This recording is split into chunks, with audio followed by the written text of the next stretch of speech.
Today's show is sponsored by Indie Film Hustle's Filmmaker process. We provide filmmakers with professional services to get their films or series funded, finished, and distributed. For more information, go to filmmakerprocess.com. How did you come up with the idea for Red Dawn? Because that was a pretty awesome idea. Just a concept was it's very cool. Yeah, the original, it was titled 10 Soldiers, T-E-N. And, I did it for not only the fact there were 10 people involved, but I also like the idea of 10, T-I-N, soldiers as well. But I don't know. I don't really know where it came from. I think at the time what it was in the early 80s, we were, there was a lot of drum beating against the Russians and stuff.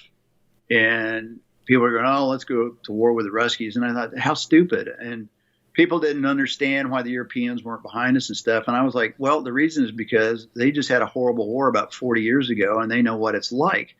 And, it'd been over 100 years since Americans had a war in our own backyards. And so we were sort of removed from that experience. And I thought, okay, what would it be like if we actually had to fight a war on our own turf? What would it be like for people to really have to go through that, to fight a guerrilla war like they did in World War II in Europe? And that was really the genesis for the screenplay, where the idea came from.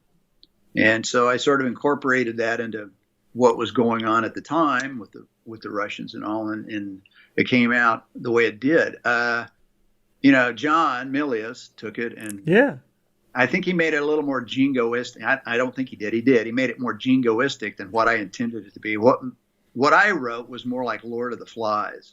And John was trying to make more of a political statement. And I just wanted to show this is what war does to people. This is what it would do to you if it happened here. Anyway. Yes, John has that, does that with his films, to say the least. God bless him, man. God bless him. To watch the rest of this interview, head over to indiefilmhustle.com.